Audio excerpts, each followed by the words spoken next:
All right, next. All right, next is from Mike Durbin. Subject to StarCast 5. All right, wait 1 second. Wait 1 second. I don't even know what the question is. Go ahead. Subject to StarCast 5. Hey there, men. Remember the Hey There Man thing that it was just announced that StarCast will return this summer. Mark it down your calendars, July 29th to 31st in Nashville, Tennessee over SummerSlam weekend. If you recall, the very first StarCast in Chicago was 2018, where I first met Conan and Disco, and wonderful friendship was born. Are you two legends open to appearing at StarCast? I'm going to predict Glenn says, I have a job, I can't take a weekend off. You got it. Because I work, I have a job, I can't take a weekend off. I'm not going to StarCast. By the way, John, once again, brother, thank you so much. I do appreciate it. You know I love you, and I greatly appreciate the fact that you do everything. You do so much within your power to make me happy and smile, and you're a true legitimate friend, man. I love you, man. God bless you. Another one said Clover's more than a dating app. It's a singles app. Come join the party and make new friends while you find a date. Whether it's making new friends, dating, or finding love, Clover can be used by everyone. I have met a few people. Actually, I met some fans of this show. So that was interesting, and just trying to spread the word about it. Yeah. Is there a Get My Go forum where people can go and, like, listeners of Get My Go can chat and, like, share all their wonderful experiences with each other? Can you find that? No Get My Go forum yet, but I would recommend it to Mike Durbin, as he is single and he's ready to mingle. So check out the Clover dating app. And which I'm the master of stutterfoo, and I taught the Mrs. Dad, which I'm actually the king of stutter style right here. My stutter is as smooth as butter. It's better than no other. No, I'm kidding. I feel bad for Jeff. I do. Even though he is responsible for his actions, I still feel bad for him because addiction sucks. And it's not that easy to just stop and quit, like John Langland said. If you don't want to be an alcoholic anymore, just stop. Because it's pretty simple. If you don't want to use drugs or alcohol, don't use them. And then this week, Husey has Carl from Who Are These Podcasts? How about just who is Carl? That's those guys do a show called Who Are These Podcasts, where it's a Get My Go similar type show where they review podcasts you might not have heard of. Get My Go similar show? Yeah. Go ahead. I work about, as you can attest, a good 70 to 80 hours a week between all the stuff that I do. And I need a break.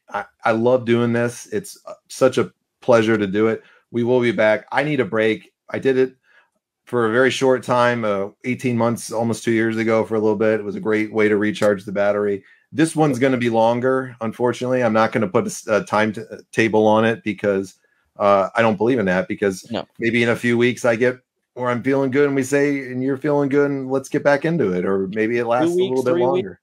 3 months. We don't know. I'm not. Yeah, we're just not going to put a timetable on it. I'll say this: it'll probably be in the late part of the summer that we come back. Most likely, is going to be late part of the summer, just because of vacations. I would say probably around August-ish. Is when we're looking at coming back.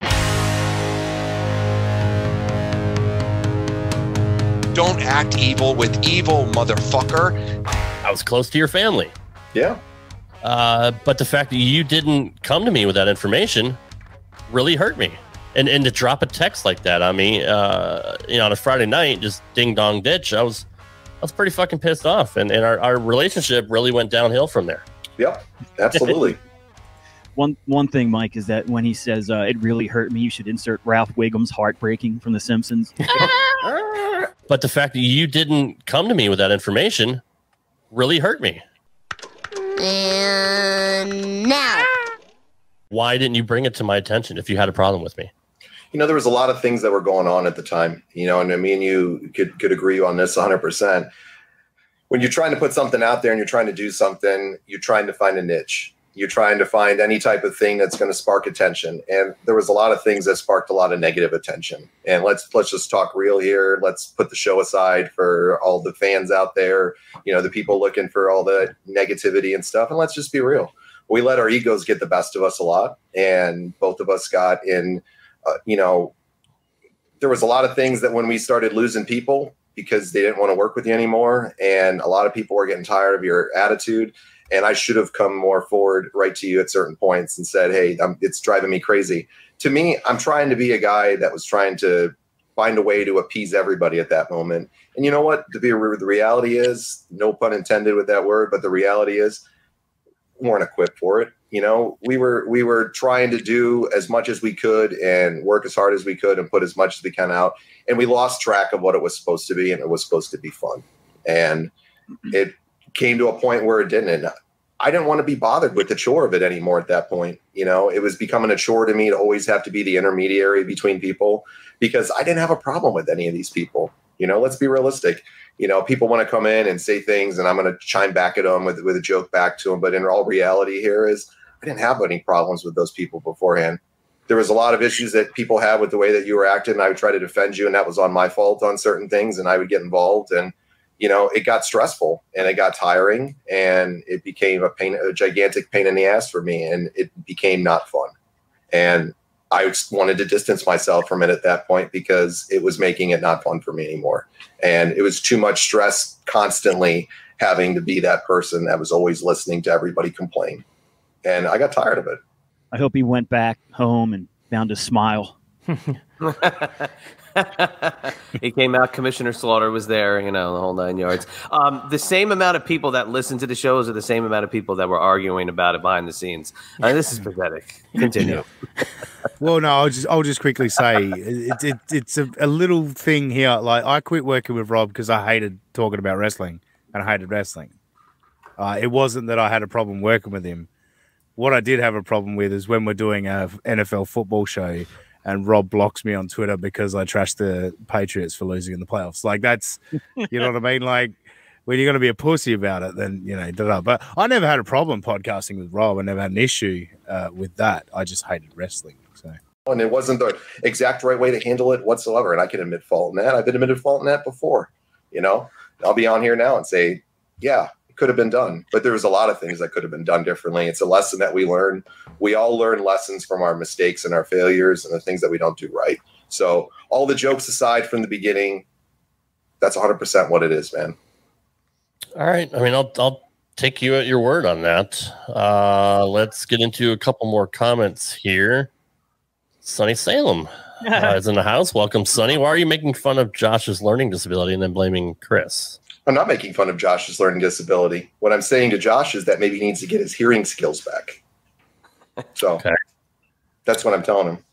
Our buddy Joe says everyone who works with you leaves. Pattern? But it's everyone but you, right? Sociopath? Ooh. No, I think when it comes to sociopaths, it's somebody that sits there week in and weeks out and does that stupid ass show that I hear that you do. That's pretty funny at some points, but you know, all it is making fun of people and being a dick every second. And you know what? When you don't even have the Jones, the balls, the marbles to ever come and talk to somebody, and you turtle up and act like you're a big time Charlie yourself. Hey, leave Turtles out of this. Hey, Turtles is a good guy. I like Turtles. When you want to act like a big time guy like yourself, you're the fucking sociopath, Feeny. You're an absolute clown, dude. And you want to put it on everybody else and say everything. Dude, take your shit somewhere else, man, because you have had no stones to say anything forever. So you want to know if I do have a problem with a guy like Feeny? Absolutely, man. The guy is an absolute friggin' bitch when it comes to that stuff. Ooh. So come on, Joe. Bitch, Joe Feeny. That's phenomenal. I never talked to you because I don't want to talk to you. It has nothing to do with stones or whatever. You were gone, and everyone was better off for it, you know. And whenever you would try to come crawling back, I wasn't interested. This is the thing that always gets to me with these guys, and a lot of people do. You don't have the balls to get on a fucking Zoom call. On a Skype call. Yeah, fuck off. It doesn't take any balls. Like, I'll sit here right now and say, Mike Durbin, you're a f***it. What are you going to do? I'm going to bleep that. I'm going to bleep that. That's what I'm going to do. The power of the bleepage. You know what I mean? Like, what does it matter? You can say whatever the fuck you like. You're on the other end of a computer. Who gives a shit?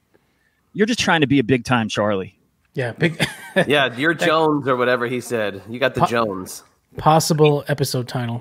I mean, just imagine everyone here that works full time. Some people have real jobs. Some people have pretend jobs like me. But you put all this time, you're at work, you come home, you have your free time. Are you going to watch a show you DVR'd? Are you going to play with your dog? Are you going to hang out with your girlfriend or your wife? Are you going to spend an hour Skyping with John. I mean, I don't think there's any misunderstanding here. Like, why would I want to do that? Why?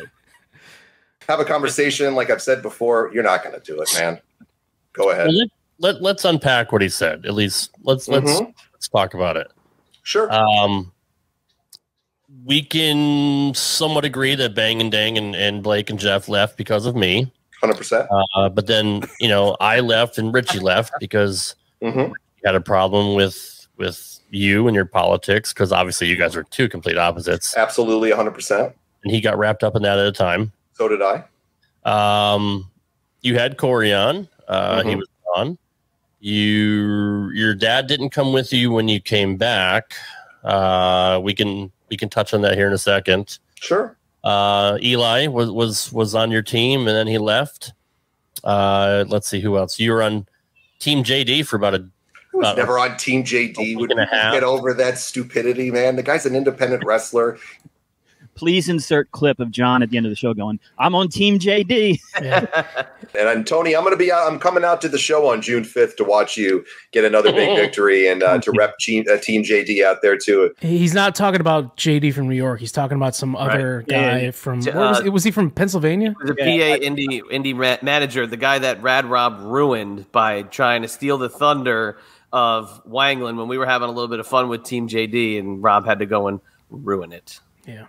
And I mean, all foolishness aside and joking aside and shots from me to John aside or whatever, it's a lot of people, dude. You weren't doing the podcast thing that long. That's a lot of people that didn't want to work with you, didn't like the way you work with, whether it involved Rob or not. I'm sure if you could have talked them into staying if they wanted to stay, but they obviously didn't. Yeah. Well, just to a point, Rob acknowledged that Bang and Dang, Jeff Johnson, that left because of him. And then he said John drove away him and Richie, but then Richie came back. So there's one common fucking person there. And that was baffling. He's friends with a friend of mine. He's a nice guy. It was a joke we were doing for the show, man. I like JD. He's a nice dude, man. Give me a break, dude. He is a nice guy, but he's a really nice guy. We're having fun on. Know what happened with the Independent Spotlight series that you were. It was absolutely terrible.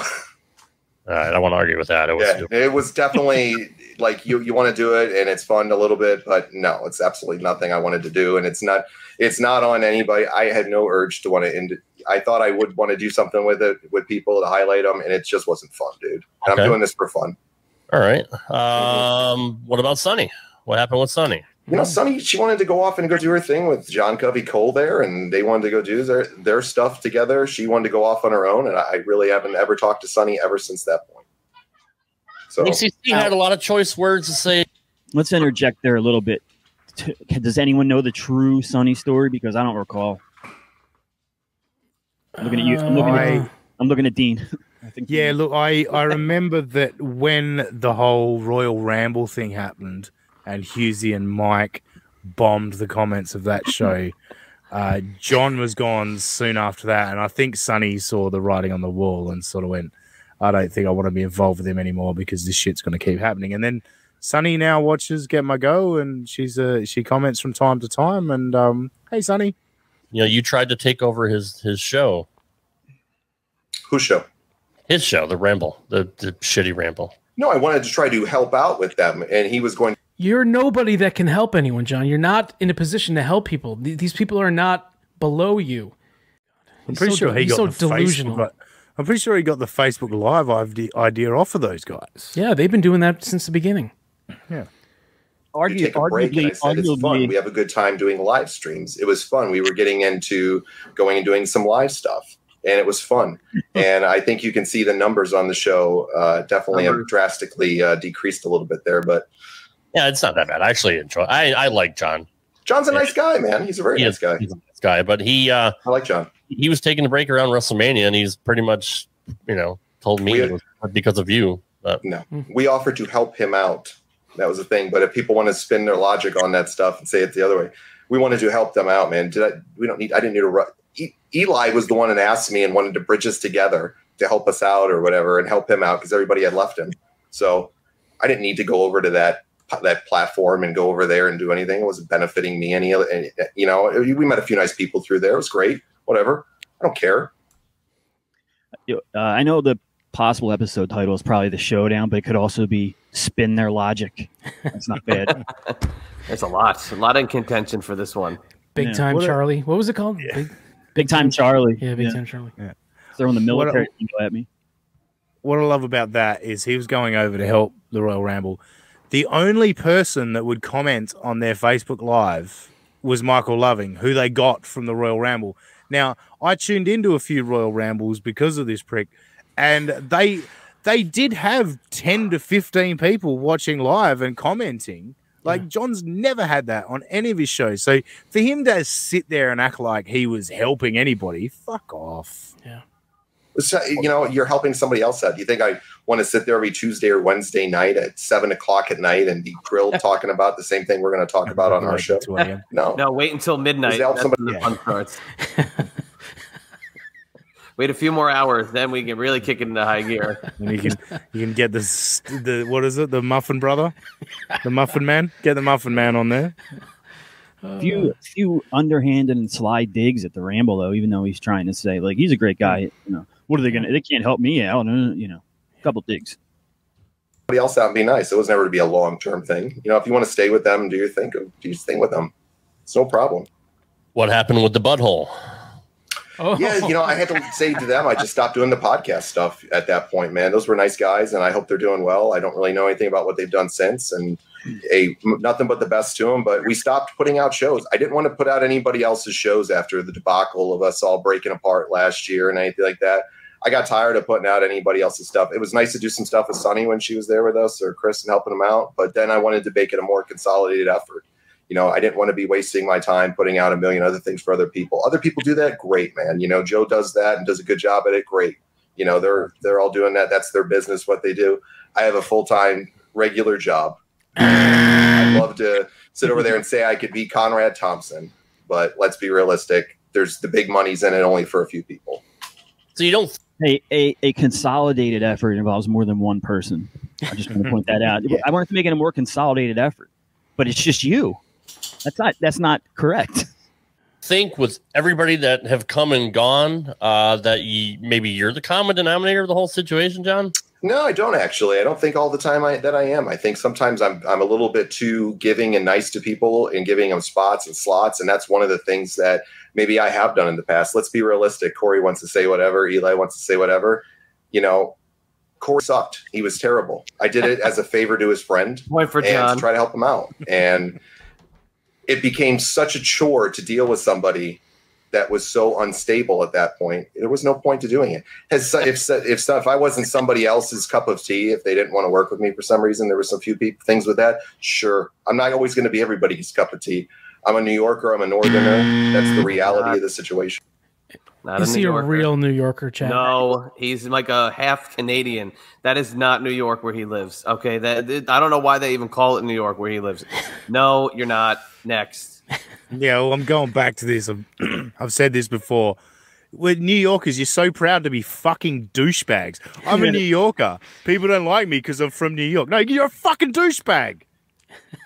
That's like somebody who goes around saying he's from Jersey and he's a writer, but he's not. He's a jabroni. He sucks, and he needs to shut his mouth. So continue. And jabroni is an Italian. Sorry, I want to clarify. Jabroni is an Italian word. Just to continue, it's not formed in the wrestling world. It's from, us New York Italians. That's where jabroni comes from. That was just one under the bus, wasn't it? I hate that guy. Okay, just say it right now. I thought that was some decent little bit of wordplay there. Come on, fellas. One. Oh, okay. Got it. Yeah, you see what I did? Yeah, one under the bus. Thanks. I am a New Yorker, man. I'm from New York. I live 2 hours from the city, bro. My whole fucking family's from Brooklyn, dude. I live out of the city in Connecticut. I didn't consider myself Dude, I'm a New Yorker, man. New Yorkers are a different way, and they act a certain way. You guys all know that. You guys all worship Russo and all his brand and stuff. You can hear it with him. You're not everybody's cup of tea all the time. And you know what? I'm not going to be everybody's cup of tea all the time, and neither are you. Another possible title. Not everyone's cup of tea. That's 5 times. Yeah. I mean, I said a lot. It's like 15 times. I mean, everyone in their head has a stereotypical New Yorker and who they are, what they're going to act like. you're not a New Yorker, John. You don't No. come across as like anybody I've ever met that lived in New York City or around there. You know, you're 2 hours away. I'm 2 hours from New York too. I'm not a New Yorker. I'm from Never Philly. heard it. I've never heard a New Yorker man say, "Hey, man, get out of the way there, man. What are you doing there, man?" Now they all live in Brooklyn. People Yeah. who talk like that. I was born in Brooklyn. I moved to Jersey. I was at least 90 minutes from the city, but I also worked in Manhattan for about 15 years. Okay, this guy is not from New York. Nobody in New York City ever went anywhere near where this guy lives because it's basically like going to Canada. So no, you're not a New Yorker. So stop saying that. Canadian. There it is. Canadian. Neither is everybody.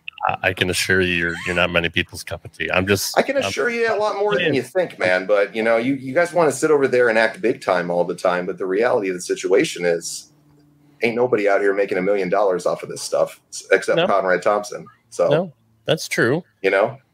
But there was a screenshot going around that before you left Podbean, and it shows what your numbers are. You had several 100,000 downloads. Absolutely, 100%. Several 100,000 downloads. Absolutely, 100%. How? With no social interaction at all? No social media interaction at all? Yeah. You put your stuff out and you have a loyal core follower base. You put your things out on other platforms. We were putting our stuff out on Twitter. Twitter got taken down, I think it was earlier this year when we stopped putting things out. Hence when I left Podbean as well, too. Hence when I left Podbean. And I haven't been with Podbean since February. I stopped putting my stuff over there because I don't put audio out much anymore. And I'm not really, we're not going to be an audio focused show in the future. And we haven't been for a long time. So why would I have stuff with Podbean still when I'm not with Podbean because I'm not putting out shows through Podbean? I mean, that wasn't the question at all. No. Just for the record. No.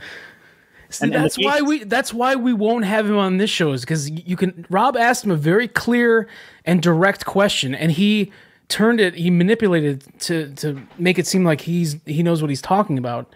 I mean, that's why you can't interact with him face to face, because he will not admit to anything, and he changes the question. At his peak on Twitter, he had like 2,000 followers.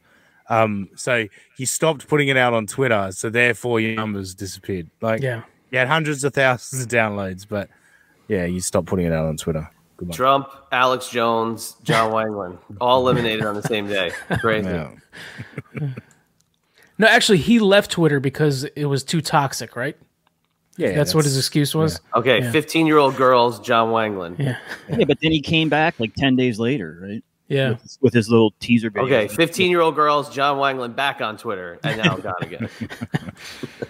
The narrative is that you were, throttling your downloads or purchasing downloads, and we've gone through this a million times and a million times over, and me and you have discussed this privately. It's not, people can say what they want to say, man. The podcasting market has dried out completely in a lot of ways for people.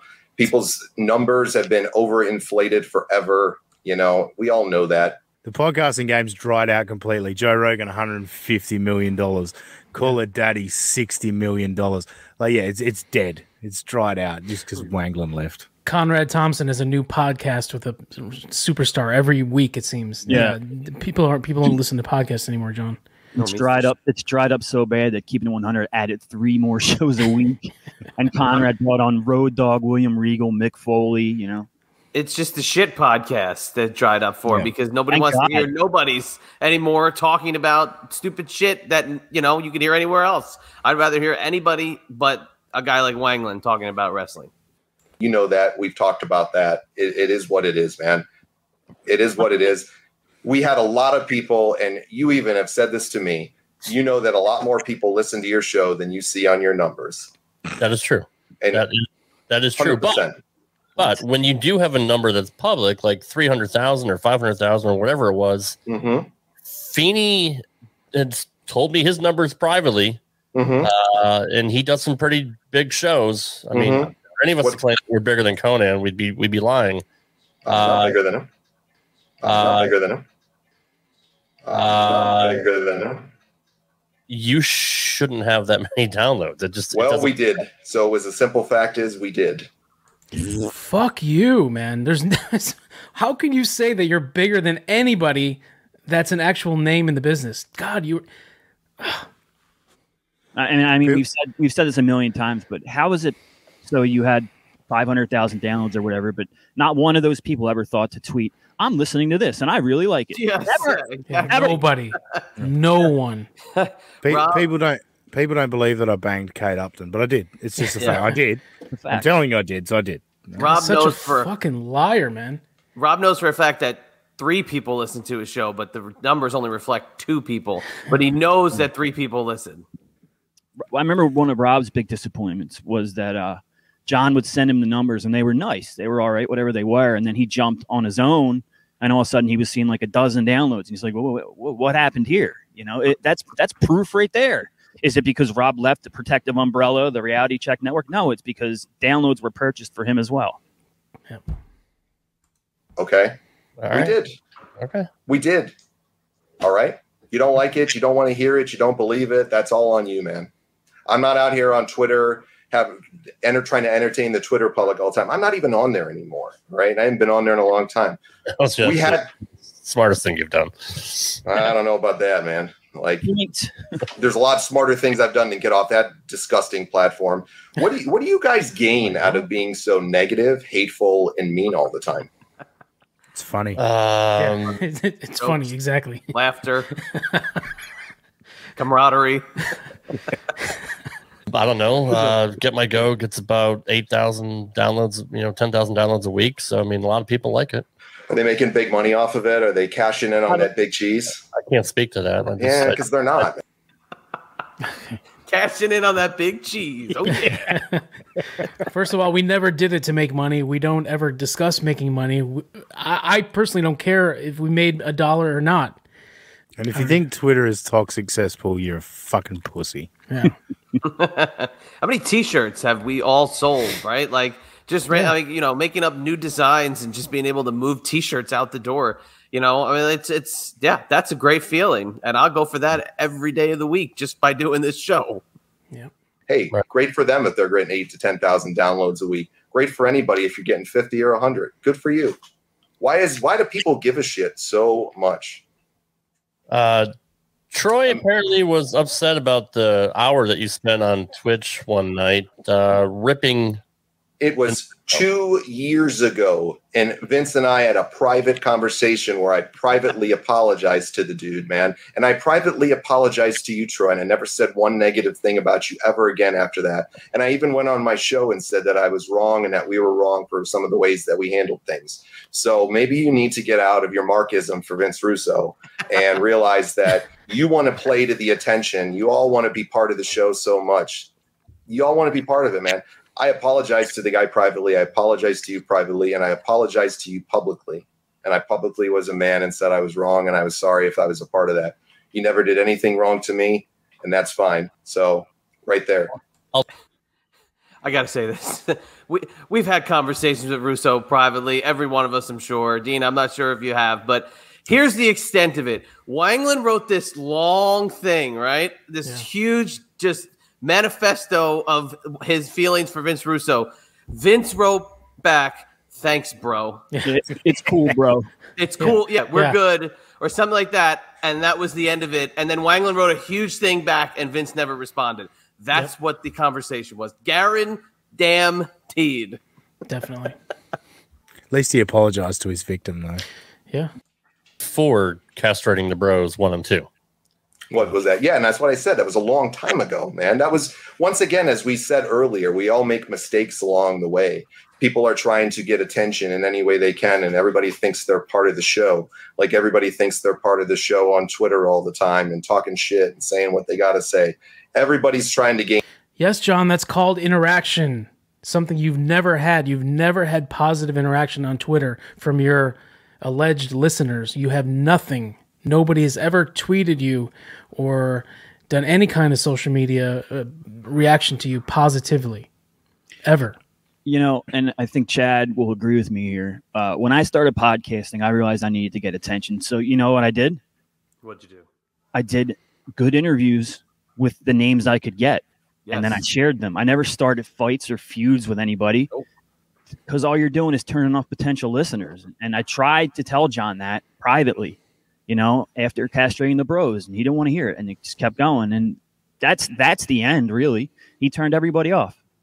an edge by being some certain way. And it was a big mistake to make, to sit over there and to try to be edgy and try to go over the top.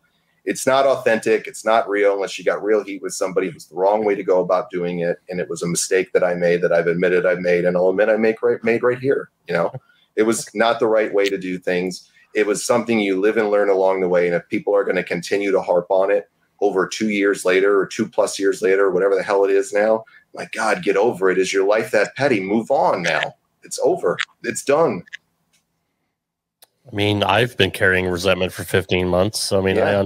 I understand it. I mean, it's hard to let go of that anger, dude. I mean, now be authentic now. And this isn't for a show. This is between me and you talking as people. It's a How do you think you've carried on? Because let's be realistic, and you can say it right on your show and you know it's true. I'm not going on about you every second, man. I'm not talking about you barely ever. Once in a great while. I don't want to talk about it, man. I want to go on there and on our show and have fun and talk about wrestling. We lost sight of it too many times, too many hurt feelings from people, too many poor actions on everybody's parts. Why don't you go and sit over there and do the same thing right now? Why don't you admit your fault in it now and how you acted? I will admit I should not have taken it public. I've said a lot of shitty things in public. I've never backed away from that. Not once have I backed. I've been complicit in letting everybody know publicly how I think about you. And yeah, Sure. maybe I shouldn't have done that. But recently, you probably haven't said anything about me. But it wasn't that long time. It wasn't that long ago on your Superstar shows when you're making comments about me being fat, or you'd find a fat kid in the audience, or little joke here and there, of course. Fat jobber. Oh, looks like Rad Rob Francois. Sure. Little joke here and there, absolutely. Because when somebody's constantly saying hateful and mean things about you nonstop on Twitter, on Facebook, coming on your streams under 92 different accounts like you like to do and other people would do, you know, coming and doing that stuff. Like, let's be realistic. What do you expect? I'm never going to respond. I'm a human being too. Like, if somebody wants to make a shitty comment to me that has absolutely no idea, really doesn't know me as a human being or as a person, and say that, go right ahead, man. Like you're going to sit over there and make that generalization all the time and think that you're never going to get a response from somebody? Absolutely not. Once in a while you do. I got some very thick skin on me because if I took everything everybody said personally all the time, because the reality is, they're all going to flip on you or somebody else in the near future. That's what's happening. Inevitable. It's inevitable. It's going to happen. You know, John. Yeah, vote for John. Yeah. That's an extra credit point. We should save that at the end if he needs it. Bonus. Yeah. Dude, what are these guys talking about? I mean, shut the fuck up. What is, like, this is just some weird venting, like, discussion that these guys could have had together privately, instead of in front of the 8 people watching. And Joe Feeney, I hope you dropped off at this point because you're not coming up on the screen anymore. But like, what is this? Just drivel. This is just stupid banter back and forth. Now they're saying the same things over and over. Well, John kind of summed it up. The hurt feelings with these two guys. Like, when you talk about hateful things, I've never said anything hateful. Like, it's always a fucking joke. It's always comedy. These two, they get personal, and they got personal with each other. They get personal with everyone else, and it's funny actually listening to Rob now. And you just go have a look at Rob's Twitter timeline. Yeah. Everyone, stop, pause it right now. Go to Twitter. Read Rob's timeline. See how fucking happy and friendly this prick is. You're gonna have to sort through the 100 retweets that he does every hour. But retweets everything he sees. Yeah. Well, everything right wing and anti-abortion that he sees, he fucking retweets. Jesus Christ! You know how hard it is, Rob, to fucking troll you when I go to your page and there's all this shit. Have some sympathy for Dean. Come on. Yeah. Come on. The fact that I'm talking to you right now. No, of course not, man. You know, do you know how many people, message me to try to get me to not come on here and talk to you? And I said, why would I not want to talk to the guy? Why would I not want to talk to him? I want to talk to him for 15 months. I genuinely like the guy. It was a bad, poor choice on both of our ends. Does he generally like the guy or genuinely like the guy? No, he generally likes him. Like, in general, he likes him. How many people do you think DM John and told him not to do this? Martin, yeah. Right. Well, I emailed him and told him that this is going to be shit. Tell him that. I was right. Okay, 2. We're up to 2. Yeah. Oh, both ends, by the way. Is that their dildo? Double-ended dildo? Backing up to each other? Which side are you? Am I going to have to draw that now as the graphic? Yeah, definitely, yes. It was.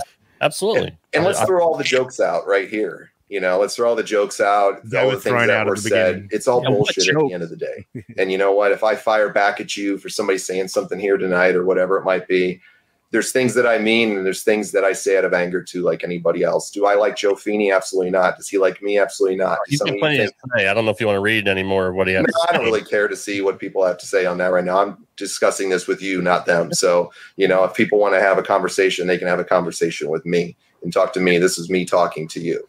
So you want to go in and play for the show there, that's fine. But this is two people that are talking and two people that made mistakes along the way too. You want to go ahead and play that up for the show, then go ahead. But this is two people talking. So why is it a fucking show? Yeah. If it's just two people talking. With a name and a graphic. Yeah. And also just fucking Stuttering John. Who are these podcast covers Stuttering John all the time? Check out Husey recently on a bonus episode. Stuttering John is the kind of guy that like people are busting balls and having a laugh, and then he'll just go, "Your dad's got cancer." You know what I mean? Like he doesn't know like what busting balls is. That's John, and in some respects, Rob. Like he thinks he's having a joke with people, but he goes for the jugular with no comedy. Whereas everyone else is just trying to have a laugh, whereas he's just like, "You fucking beat off in front of someone." Which is what Rob who did that? Yeah. I think we're all missing the point here. We're being very mean-spirited, and we're ignoring the fact that what we're witnessing is the rekindling of a beautiful relationship. We could all learn something from this. Yeah, they're having a conversation, man to manatee. Come on. That was actually good. Took me a second, Chad. Well done. And you know what? And I speak for myself, if I wronged you in some terrible way and you think I'm some big piece of shit and I did something to impact your life in a negative way, then here it is right now. Come and tell me, and I'll apologize to you if I think that I did the wrong part there to you in any way. So, if you think I did attack you or say something bad about you or I fired back at you wrong here, I'm only a human being too, and it takes so much. So I'm going to give it right back to you at certain points. But if I upset you in any way to impact your life and make you feel wrong, then bad or whatever, listen, we're having a show. You can only poke so much fun at me before I'm going to respond to. It doesn't mean it's right on my part too. That's why I've scaled back on those things and I'm not doing it because it's not the right way to act. And I like to think we're all better people than that. So, guilty too. Human being. One thing you did do, which to me is, a friend doesn't do that to another, is I confided in you privately about my arrest. Mm-hmm. Why? You told other people about it. And I'd like to say that. Did he tell other people about it or did he not tell other people about it? He told Richie. Didn't he tell Chris and Richie or something like that? Yeah. But no. I think Brother Martin was on the call with him. I think Rob told John and Chris together. That's what Brother Martin told me. I believe John's admitted he told Richie, and I think he may go on to admit that in a few minutes. John never admitted it publicly. He may have threatened to. He may have threatened to release that info publicly, but he didn't. And who knows if he really would have done it? The reason tens of thousands of people know about Rob's arrest is because Sean Ross Sapp shared the audio of Rob telling everybody about his arrest. And I've said this many times, but flashing someone for several minutes is an inherent contradiction. You cannot flash for several minutes. No. Flash is quick. It's quick, and it's done. So, yeah. No, he's slugged or slothed for showing his dick. I mean, again, why do we know about this? Why is this even publicly consumed right now? This should be held privately. If it was your worst indiscretion, it should have been kept under wraps and kept between you and your family and your lawyer and whoever helped you get out of it. This should never have been told to John Wankland of northern New York, southern Canada. The best part about Rob's story is I now have no shame about anything I've ever done. Yeah. So if he's going to really reveal that publicly, well, fuck me, I've never done anything. Fucking, yeah, great. Thanks, Rob. With that was not the right thing to do to tell Richie about that. You think? No, it wasn't, dude. But did I ever go out there publicly and do that before you started chiming in a million times and saying a million and one shitty things about me and making fun of my transgressions. Once again, let's go back to this. This is like kindergarten logic that we're having with each other. We both acted like shitheads at certain points, and we said shitty things and did shitty things. You know what that shows? That we both had some pretty shitty qualities to us and have some growing that we needed to do from that. Both of us, myself included. Excellent. So, I mean, you're a counselor, dude. Like, that's private information. Well, you're not my patient, first off. You're my friend, and I made a poor choice because I got tired of dealing with your shit at certain points, Rob, and dealing with the grumpiness, the rudeness, just the crass behaviors. And honestly, you know, a lot of other people had at that point too, but this isn't other people. This is me and you. And you know what? If I did that for somebody and said something that I shouldn't have like that, you know what? 100%, man, I'm wrong. So my apology. I mean, I had to go public about it because you threatened to hold it over my head. You didn't. Because You didn't have to. You didn't have to. You chose to for, I guess, some weird kind of sympathy. But this gossipy Gertie couldn't keep his mouth shut and had to go run and tell the first person he can get on the phone. Which, I mean, I probably do too, to be honest with you. I'd call Feeney, be like, hey, Feeney, you're never going to believe this. Are you kidding me? If I got that fucking nugget, you think I'm keeping that shit to myself? Why would you tell anybody? Why? How does it come up? Yeah, I just was thinking that same thing. Like that's weird to me. Like he revealed it publicly because he thought John was threatening him with the information. But why would he tell John? Was he just afraid that someone randomly was going to look up his criminal history? I mean, I guess that's possible in the way people were handling things in this back and forth fucking podcast war. You know, people were doing that. And I'd like to apologize to the Chester County Police for my speeding and not paying the ticket on time, as was revealed, I'm sure. So who gives a fuck? But maybe we're going to have an intervention. Yeah, and my public open container in Westchester. But which never mind. Yeah, I don't understand why it even got brought up in the first place. I kind of know because John's pretty good at, like, John will tell you all about his arrest and his drug addiction and all that, and he kind of sucks you in. I told John some stuff, which I wouldn't have no problem revealing publicly because I'm not ashamed of it. Like, it's just something that happened. But I told John some stuff, like, when he and I were talking privately, and that John's pretty good. He's pretty good at that, of, like, lulling you in to let you reveal shit. I just didn't have beating off to my neighbor as my secret. For minutes upon minutes. Minutes. I'm guessing he couldn't get the motor started, if you know what I mean. Like he just he went down there and it was still like, you know, a little limp, and he had to work it up a little bit. And then, like, you know, by the time he was just starting to feel a little blood circulation, you heard, and the cops were like, look at this guy, he's still going. So that's why the cops were watching. That's why I wanted to, like, is the cops an instant, like, do you instantly go soft when you see the cops? Like, these are questions I want to ask Rob, you know what I mean? Do you finish and then answer the door? Might as well. Yeah. Out there and sat over there and made insinuations that are completely false and accurate and that could have affected my ability to make a living. And don't even sit over there and try to say that you think that that's not true, because you know the struggles and the things that I went through. You know the private nature. You took private things of my life and decided to make a joke out of them a million times over. So if you got a response back from somebody to say that to you, you know what, man? I didn't go out there. I told you I wasn't going to sit over there and cut a show on you before and discuss our breakup and why we weren't working together. You're the one that wanted to get a leg up on me and try to bury me and go and bury me with other people for attention. That wasn't the other way around, man. I didn't want anything to do with that. I wanted you to be successful.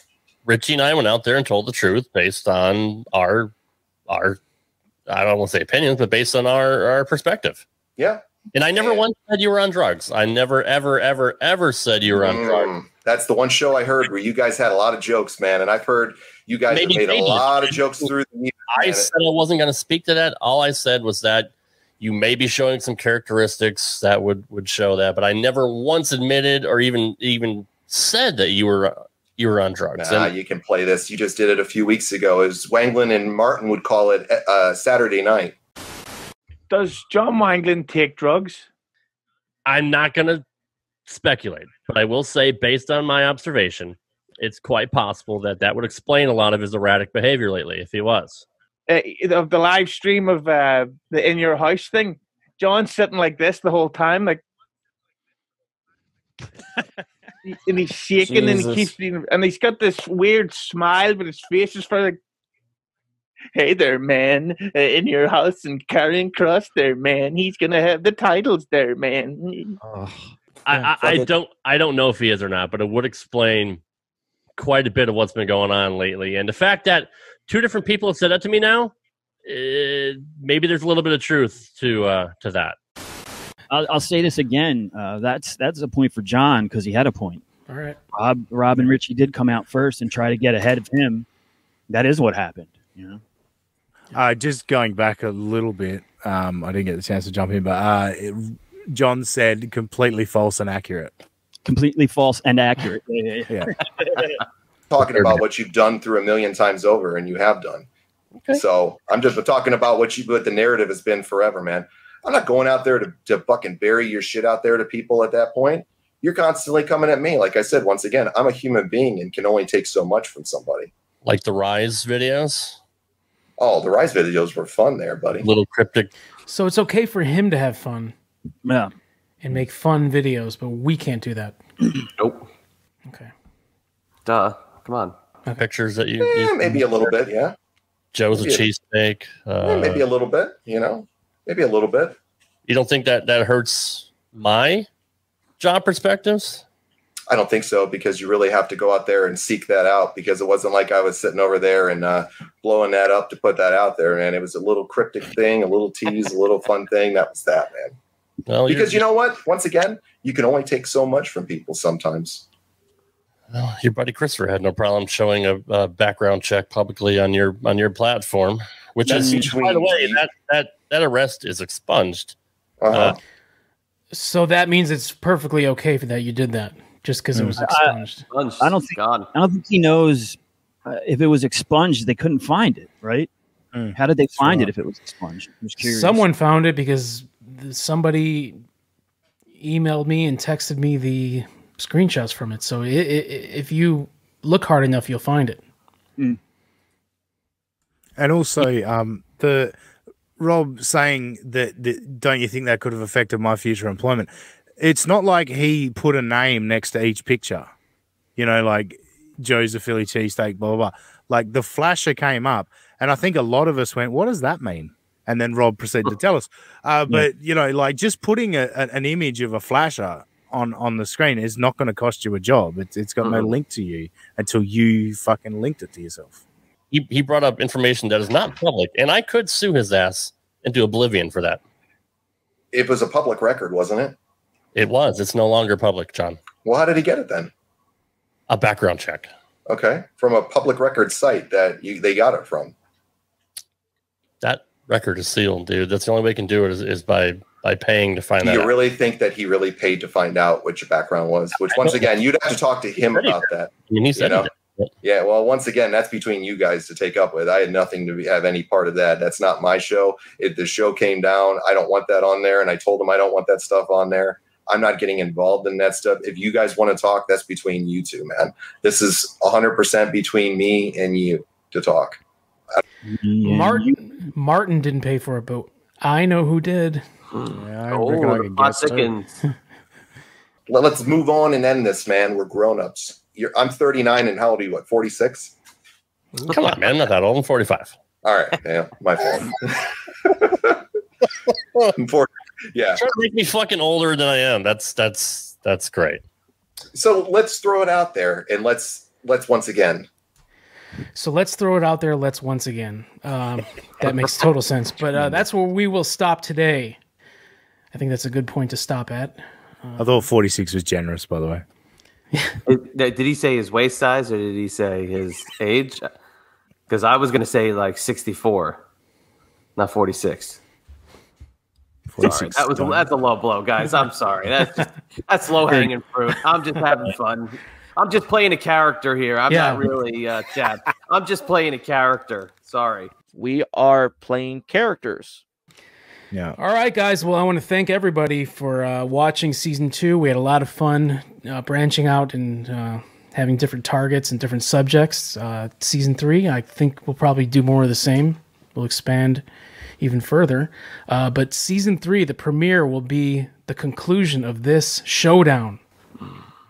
But Chadster, you have to go do some yard work. Yes, we've got a heavy appointment of a lot of yard work and mulching and mowing and cutting and weeding. It's a large undertaking at the Chad palatial residence. Doing that all on your computer, are you?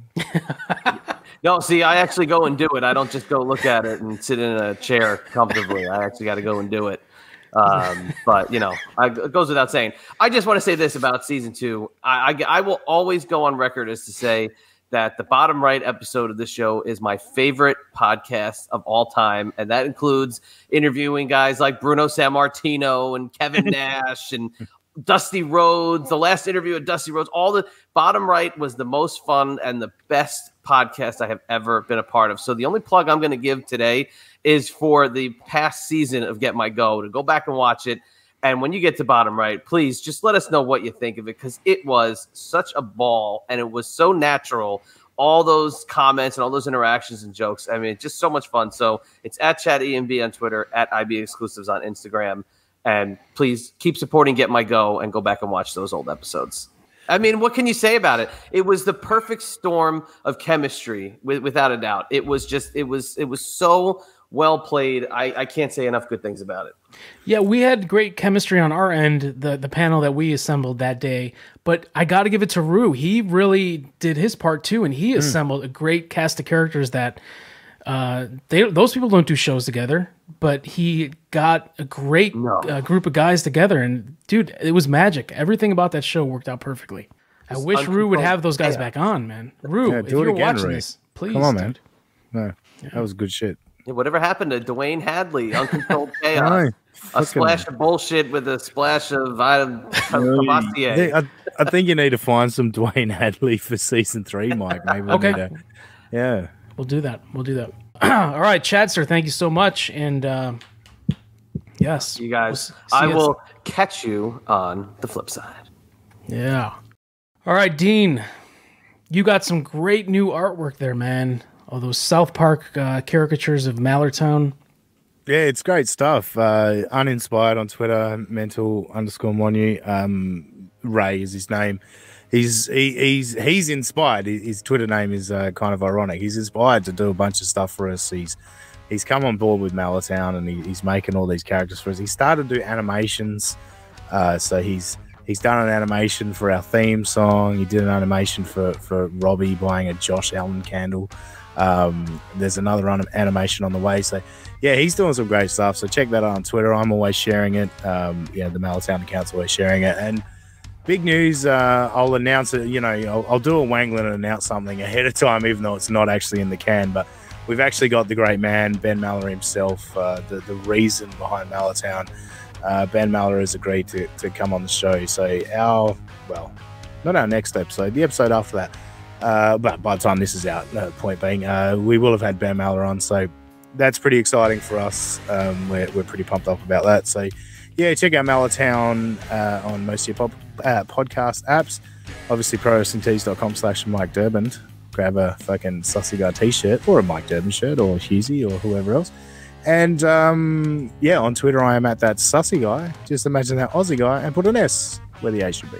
And if you look behind me right now, this is another of Mental Monu's artwork. This is fantastic, man. He did these great caricatures of John and Martin. And this is the John one. Look at that thing. They're great. He's done Brother Martin. He's done a bunch. He's very good. Very good artist. Yep. Well, Joe, thank you again for joining us today. I know you have such a busy schedule. Are you on any of these new Conrad shows? I really don't. Not Regal, obviously. Yeah. I'm not sure about Foley. No, Road Dogg's got Ryan Katz, I believe so. But I got a full enough plate. I don't mind. I don't feel slighted or anything. I always tell myself and tell people I probably taken on too much, but I can't. Even though the podcast game has dried up so much, somehow I find a way to make money. Someone asked me in the comments, or said, name the shows you do, because no one's gonna know what you're talking about. So I do. Okay, Bischoff, Jarrett, Jake and DDP, JR, Bruce, Angle, and Arn for Conrad. And then I'm on the Raven Effect every Monday with Raven and Rich Bikini on MLW Radio and Spreaker. That's if you're into really silly shit, that's gelled into a pretty ridiculous hour. And then, of course, Keeping It 100 with Conan, K100 with Conan and Disco puts out 4 shows a week now. The main show, Rehash. There's going to be an extra mailbag that comes out. And then Mike's favorite show, K100 Talks. Follow the Conan stuff at K100 Conan on Twitter. Follow me at JFE3RD on Twitter. And that's about it. You can follow me on Twitter at Mike Durband, at Get My Go Show. Please, for the love of God, subscribe to this channel, youtube.com/GetMyGo. ProWrestlingTees.com/Mike Durband. You can get a Mike Durband t-shirt or a Get My Go t-shirt. I want to thank everyone for watching and listening on all podcast apps. Subscribe. Thank you guys so much for everything, and we will see you in season 3. And walk down that aisle and style and profile and realize that we'll be back, baby.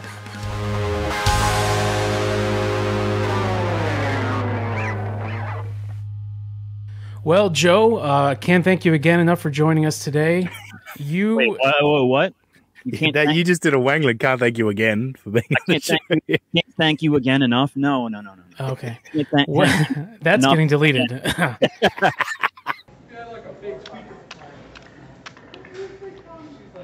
Ladies and gentlemen, ladies, when you're driving a Pinto or driving a Mercedes, stop with what you're doing, stop with what you're saying, sit down and stop with what you're playing, and walk down that aisle with style and profile and realize that we are now closed. So if you would, please bring your final purchases up to the front and not to the back because as we know, ladies and gentlemen, it is counterproductive. So if you would, walk down that aisle, make those final purchases, and have some fun. You got to go home, but you ain't got to get out of here. But you know how that goes, ladies and gentlemen. But the silver lining is that we'll be reopening at 7 a.m. That's right. So I hope and pray that every single person that you have a safe, blessed, joyous, wonderful, and fantabulous night. But we are closed. All right.